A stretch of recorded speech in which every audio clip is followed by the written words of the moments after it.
आपको बार जानकारी दे रहे हैं। माफिया अतीक अहमद से जुड़ी इस वक्त की बड़ी खबर आ रही है। माफिया अतीक अहमद को फिर लाया जाएगा प्रयागराज। प्रयागराज पुलिस कोर्ट के आदेश की कॉपी के साथ साबरमती जेल पहुंची है और कोर्ट के आदेश पर उमेश पाल हत्याकांड में अतीक की गिरफ्तारी होगी। प्रयागराज पुलिस अतीक अहमद से पूछताछ करेगी। उमेश पाल हत्याकांड में अतीक अहमद आरोपी और गवाहों ने अतीक का नाम लिया है। साथ ही प्रॉपर्टी डीलर जीशान अहमद के मामले में भी अतीक से पूछताछ होगी। जीशान अहमद के साथ मारपीट करने, जान से मारने की धमकी दिए जाने और 5 करोड़ रुपए की रंगदारी मांगने का मामला है।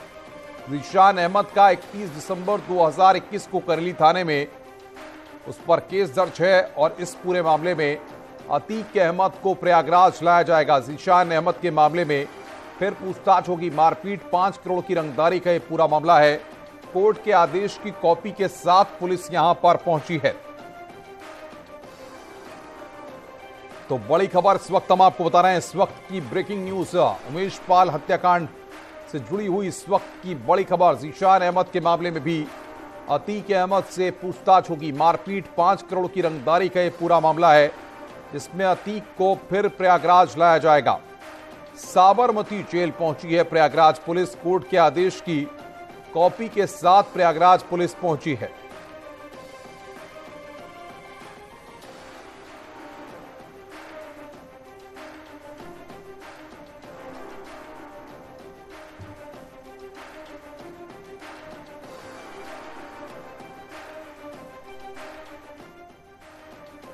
और इस वक्त बातचीत करने के लिए तमाम हमारे संवाददाता हमारे साथ जुड़ रहे हैं। बातचीत करने के लिए नवीन हमारे साथ साबरमती से हैं, सर्वेश दुबे प्रयागराज से और साथ ही साथ निखिल हमारे साथ मेरठ से हमारे साथ जुड़ रहे हैं जिनसे हम बातचीत करेंगे। सबसे पहले सर्वेश के पास चलते हैं। सर्वेश, एक बार फिर प्रयागराज की पुलिस साबरमती पहुंची है और अतीक अहमद को एक बार फिर प्रयागराज लाया जाएगा। ये कौन सा मामला है और किस तरीके से इस बार कड़ियां जुड़ती दिख रही हैं?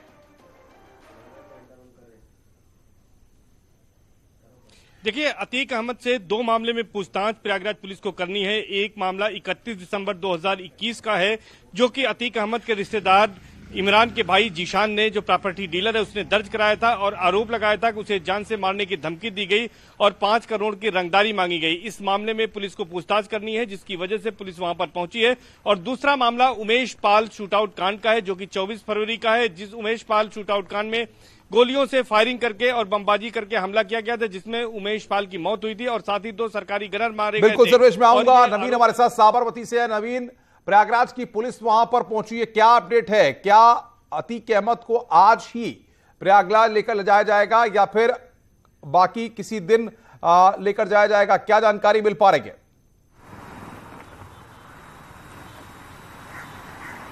देखिए, आज पॉसिबिलिटी तो नहीं लग रही है क्योंकि आज तो सिर्फ प्रयागराज की जो पुलिस आई थी उन्होंने एक लेटर जो है वो जेल प्रशासन को दिया है। उस जेल प्रशासन को जो पत्र दिया है उस पत्र का मतलब ये है कि उसमें इंटीमेशन दिया गया है कि अतीक अहमद जो है वो उमेश पाल हत्या केस में कहीं ना कहीं मतलब शामिल है और उसकी पूछताछ और उसकी जो मतलब उसमें उसका नाम सामने आ रहा है तो उसकी पूछताछ बहुत ज़रूरी है। उसको लेके अतीक अहमद को हमें ज़रूरत पड़ सकती है और या तो फिर अतीक अहमद को लेके हम प्रयागराज जा सकते हैं या फिर अतीक अहमद को पूछताछ के लिए एसटीएफ की एक जो टीम है वो यूपी से साबरमती सेंट्रल जेल आएगी। लेकिन उसमें अभी तक ये क्लियर नहीं हो पाया है कि अतीक अहमद को यहाँ से क्या ले जाया जाएगा या यहाँ पे आके एसटीएफ की टीम पूछताछ करेगी। वो उस चीज़ को कोर्ट पे छोड़ा गया है। अब प्रयागराज की जो पुलिस है वो किस तरह से इसको देखती है या मतलब वहाँ पर कोर्ट में किस तरह का वो बात रखती है, जिसके बाद कोर्ट का एक ऑर्डर आएगा। उस कोर्ट के ऑर्डर में जो क्लियर होगा कि प्रयागराज की पुलिस यहाँ आए या फिर इसको लेके जाए। लेकिन बिल्कुल नवीन, मैं आऊंगा आपके पास, निखिल आपके पास भी आऊंगा, सर्वेश आपके पास भी आऊंगा। बने रहिए हमारे साथ। इस वक्त की बड़ी खबर पर लगातार हम बने हुए हैं। इधर गुजरात के साबरमती सेंट्रल जेल में उम्र कैद की सजा काट रहे माफिया अतीक अहमद के काम तय हो गए हैं। उसे जेल में झाड़ू लगाने का काम मिला है और इस काम के लिए उसे दिहाड़ी के तौर पर 25 रुपए रोज के मिलेंगे। दरअसल अतीक अहमद को अकुशल कारीगरों की कैटेगरी में रखा गया है। अगर उसे कुशल कारीगरों की कैटेगरी में रखा जाता तो उसे दिन के 40 रुपए दिहाड़ी के तौर पर मिला करते। जेल के बैंक में अतीक का खाता खोल दिया गया है। उसे मिलने वाली दिहाड़ी उसी खाते में जमा होगी। अतीक को जेल में रहने के लिए 2 जोड़ी कपड़े दिए गए हैं। इन कपड़ों में सफेद रंग का कुर्ता पजामा, टोपी और गमछा शामिल किया गया है। बता दें कि अतीक को उमेश पाल के अपहरण मामले में प्रयागराज की एमपी एमएलए कोर्ट में उम्र कैद की सजा मिली है।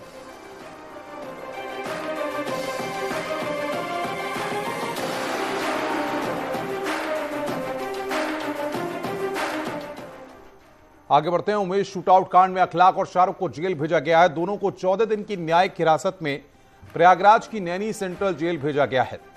दोनों को आइसोलेशन में रखा गया है। अतीक के बहनोई अखलाक की गिरफ्तारी मेरठ से हुई थी, वहीं नौकर शाहरुख को प्रयागराज से गिरफ्तार किया गया था।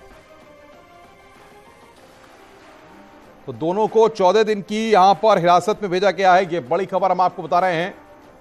14 दिन की न्यायिक हिरासत में यहां पर भेजा गया है। प्रयागराज की नैनी सेंट्रल जेल भेजा गया है। अतीक का बहनोई अखलाक उमेश शूटआउट से जुड़ी ये बड़ी खबर इस वक्त हम आपको बता रहे हैं। अतीक का नौकर है शाहरुख, 14 दिन की न्यायिक हिरासत में भेजा गया है। प्रयागराज की नैनी सेंट्रल जेल भेजा गया है। ये बड़ी खबर इस वक्त हम आपको बता रहे हैं। उमेश शूटआउट से जुड़ी ये बड़ी खबर। वहीं उमेश मर्डर केस में पुलिस का एक्शन लगातार जारी है। अतीक के बेटे अली के बैरक में छापेमारी हुई है। शनिवार को गोपनीय तरीके से कार्रवाई की गई। चम्मच से बनाए गए 15 चाकू बरामद किए गए हैं। वहीं 11 लाइटर और धूम्रपान की चीजें भी बरामद हुई हैं। बैरक से आपत्तिजनक सामान भी मिला है।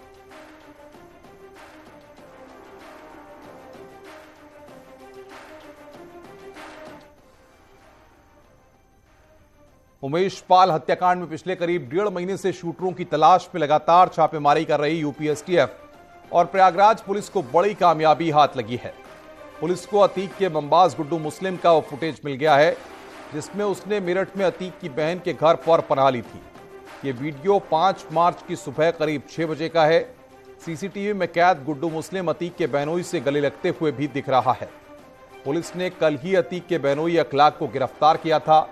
शूटर गुड्डू मुस्लिम का एक्सक्लूसिव वीडियो न्यूज़ 18 के पास मौजूद है, जिसे आप देख सकते हैं। तो अतीक का जो बमबाज था उसका सुपर एक्सक्लूसिव वीडियो यहां पर हम आपको दिखा रहे हैं। हुलिया बदलकर पहुंचा था गुड्डू मुस्लिम और इन 2 तस्वीरों में अभी आप देखेंगे, जो 2 तस्वीरें हम आपको दिखाएंगे कि शूटर गुड्डू मुस्लिम अतीक की बहन के घर में दाखिल होता है, फिर परिवार के लोगों से वहां पर मुलाकात करता है। ये आप देख रहे हैं पहली तस्वीर उमेश शूटआउट वाली और दूसरी तस्वीर में कैद शूटर गुड्डू मुस्लिम।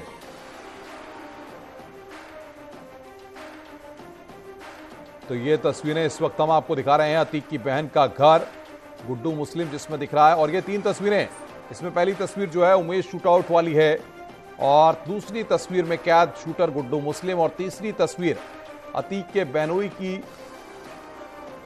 जिसको कि कल पुलिस ने गिरफ्तार किया। तो अतीक का बहनोई भी गिरफ्तार किया गया है। ये बड़ी खबर इस वक्त हम आपको बता रहे हैं। अतीक की बहन के घर पर छुपा था शूटर।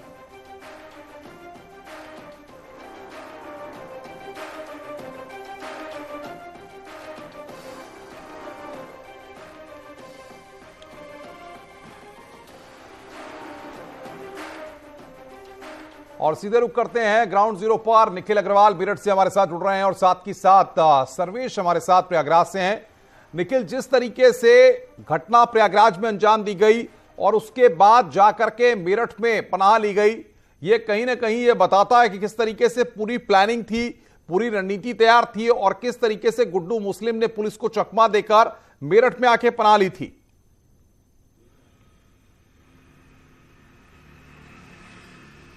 बिल्कुल, जिस तरीके से उत्तर प्रदेश के कुख्यात माफिया अतीक अहमद के तार उमेश पाल हत्याकांड से जुड़े हैं, उसके बहनोई अखलाक के तार भी जुड़ चुके हैं। सीधा एक फुटेज न्यूज 18 ने सुबह दिखाया, जिसको न्यूज 18 ने अपने दर्शकों को एक्सक्लूसिव तरीके से दिखाया कि कैसे गुड्डू मुस्लिम हुलिया बदलकर मेरठ पहुंचा और सीधे अखलाक के घर पहुंचा, जहां उसका स्वागत भी हुआ और उसे शरण भी दी गई। इतना ही नहीं, उसे फंडिंग भी की गई है और उसको यहां से एक महफूज जगह पर भी भेज दिया गया।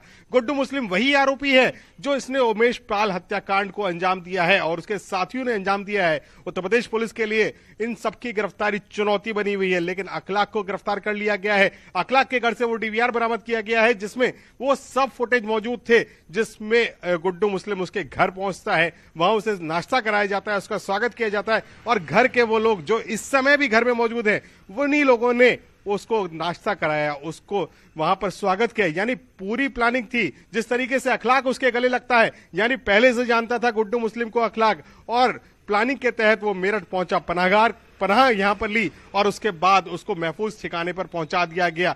क्यों ऐसा किया गया? तमाम ऐसे सवाल है जो मेरठ पुलिस ही नहीं, प्रयागराज पुलिस और उत्तर प्रदेश पुलिस के लिए सिरदर्द बने हुए हैं। अब अखलाक से पूछताछ होगी ताकि ये इस बात का खुलासा हो सके कि गुड्डू मुस्लिम और जो शूटर्स हैं वो कहां हैं, किन हालातों में हैं और किन लोगों ने उन्हें शरण दी है। मैं आपको बता दूं कि अखलाक मेरठ में एक चिकित्सक है जो भावनपुर थाना क्षेत्र के सीएससी पर तैनात है। यहां से शासन को एक पत्र भी भेज दिया गया है क्योंकि अखलाक बिल्कुल निखिल, मैं आऊंगा आपके पास, बने रहिए हमारे साथ, और सर्वेश आप भी हमारे साथ बने रहिए। बड़ी खबर यहां पर आ रही है उमेश पाल मर्डर केस को लेकर। एक खबर है अतीक के गुर्गों के एसपी नेताओं के साथ तस्वीर सामने आई है। शिवपाल यादव के साथ दिखे सद्दाम और शिबली। सद्दाम और शिबली का जीजा है अशरफ। उमेश पाल शूटआउट में फरार हैं दोनों। बरेली जेल में बंद है अतीक का भाई अशरफ। ये बड़ी खबर इस वक्त हम आपको बता रहे हैं। शिवपाल यादव के साथ ये तस्वीर वायरल हुई है। उमेश पाल शूटआउट में फरार हैं दोनों। बरेली जेल में बंद है अतीक का भाई अशरफ। शिवपाल यादव के साथ दिखे हैं सद्दाम और शिबली। तो शिवपाल यादव के साथ सद्दाम और शिबली की तस्वीर यहां पर सामने आई है। सद्दाम और शिबली का जीजा है अशरफ। और सर्वेश बातचीत करने के लिए हमारे साथ जुड़ रहे हैं ग्राउंड जीरो से। सर्वेश, तमाम कनेक्शंस, तमाम ऐसी चीजें हैं जो अब निकल कर जांच में सामने आ रही हैं कि किस तरीके से सियासी कनेक्शंस भी बनाए गए और उनका फायदा लेकर के अपना रसूख कायम करने की कोशिश की गई।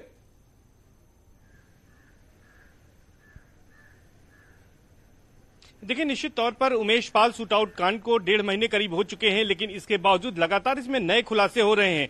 जिस तरह से अतीक अहमद की बनोई डॉक्टर अखलाक अहमद की भूमिका इसमें सामने आई कि किस तरह से उसने फंडिंग की और शूटर्स को शरण दी, उसे गिरफ्तार कर जेल भेजा गया 14 दिन की न्यायिक हिरासत में। इसके साथ ही साथ जिस तरह से समाजवादी पार्टी के नेताओं के साथ शूटर्स के और अन्य लोगों की तस्वीरें सामने आ रही हैं, इससे साफ हो रहा है कि इनका कनेक्शन किस तरह से पॉलिटिकल लोगों के साथ था और किस तरह से इस वारदात में हर कनेक्शन का इस्तेमाल किया गया।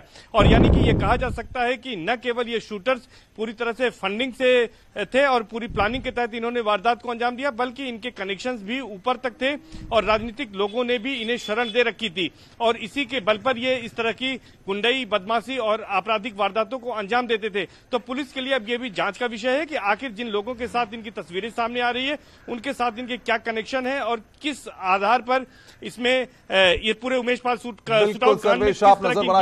निखिल से भी हम आगे अपडेट लेंगे। बहुत बहुत शुक्रिया आपका हमारे साथ जुड़ने के लिए और बातचीत करने के लिए। छुट्टी पर मेरठ आए दिल्ली के सीएम अरविंद केजरीवाल के आवास पर तैनात एक सिपाही संदिग्ध परिस्थितियों में गायब हो गया। सिपाही के परिजनों ने मेरठ पुलिस को गोपीचंद की बरामदगी की गुहार लगाई है। इसके बाद पुलिस ने सिपाही गोपीचंद की बरामदगी के लिए कई टीमें लगा दी हैं, लेकिन एक सप्ताह के बाद भी अब तक सिपाही का कोई अता पता नहीं चल पा रहा है। कुछ दिन पहले गोपीचंद छुट्टी लेकर मेरठ स्थित आवास पर आया था, जिसके बाद वो अपने घर से 15 मिनट में वापस आने की बात कहकर गया, लेकिन अब तक वापस नहीं आया।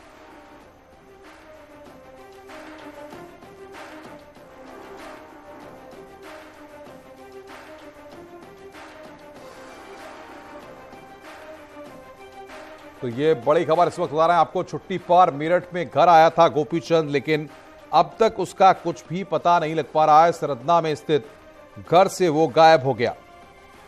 पुलिस इस पूरे मामले की जांच पड़ताल में जुटी हुई है।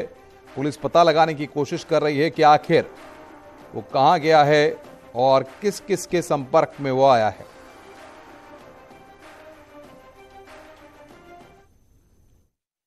तो 26 में वे घर से बस 15 मिनट के लिए मेरी भाभी से कह कर निकले कि तो 15 मिनट में वापस घर लौट रहा हूँ।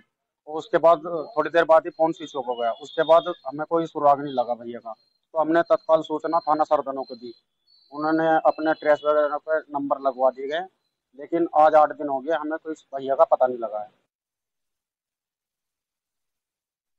गोपीचंद जो कि दिल्ली पुलिस में हेड कांस्टेबल के पद पे तैनात है, वो 26 तारीख से घर से किसी बात को बताकर निकले थे किसी से मिलने के लिए, और उसके बाद घर वापस नहीं आए।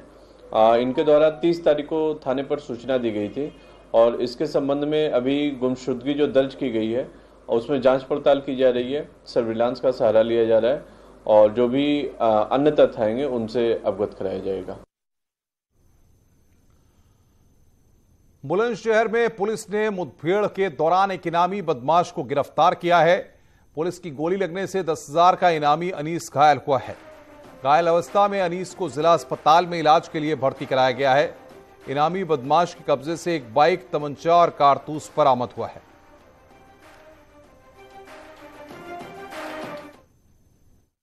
लॉरेंस एकेडमी के पीछे एक संदिग्ध व्यक्ति पैदल आ रहा था। उसे रोकने का प्रयास पुलिस द्वारा किया गया। पुलिस को देखकर वो भागने लगा एवं आड़ लेकर पुलिस के ऊपर फायरिंग करी। आत्मरक्षार्थ में गुलावटी थाना पुलिस द्वारा फायरिंग करी गई, जिसमें वह व्यक्ति घायल हुआ। घायल संदिग्ध व्यक्ति की पहचान हनीर उर्फ निप्पन पुत्र हबीब के रूप में हुई है। इटावा पुलिस ने मुठभेड़ के दौरान चोरों के गैंग को पकड़ा है। पुलिस का दावा है कि यह गैंग नमामि गंगे प्रोजेक्ट से जुड़े कीमती सामान को चोरी करता था। मुठभेड़ में गिरफ्तार 13 अपराधियों के पास से 1 करोड़ से ज्यादा का सामान बरामद हुआ है। गैंग के सदस्यों से नमामि गंगे प्रोजेक्ट के अधिकारियों और कर्मचारियों की मिलीभगत की भी आशंका है। ये गैंग उत्तर प्रदेश, मध्य प्रदेश, राजस्थान और हरियाणा समेत देश के कई राज्यों में सक्रिय है।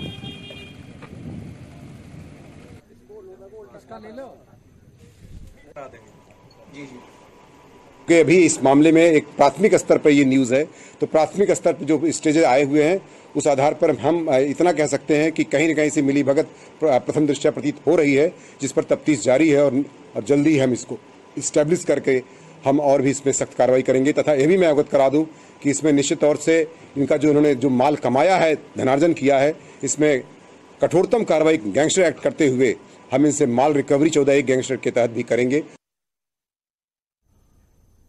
मऊ में गौ तस्करी के आरोप में 6 लोगों को गिरफ्तार किया गया है। आरोपियों के पास से डीसीएम में लदे 12 मवेशी बरामद किए गए हैं। मोहम्मदाबाद थाना पुलिस ने आरोपियों को जमालपुर रेलवे स्टेशन के पास से गिरफ्तार किया है।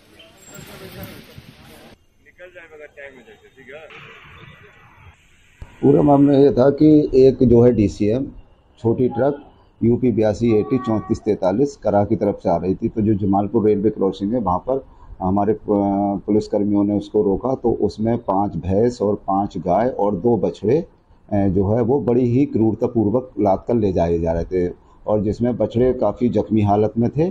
तो उनको थाने पर लाकर और उसमें जो 6 लोग थे, जितेंद्र, दिनेश, जयराम यादव, उपेंद्र, उद्रेज और सत्येंद्र यादव, इन सभी 6 के खिलाफ जो है गौवध निवारण अधिनियम और पशु क्रूरता अधिनियम के तहत मुकदमा पंजीकृत करके जेल भेज दिया गया है। खबरें और भी हैं, फिलहाल एक ब्रेक के लिए, ब्रेक के बाद जल्द हाजिर होते हैं।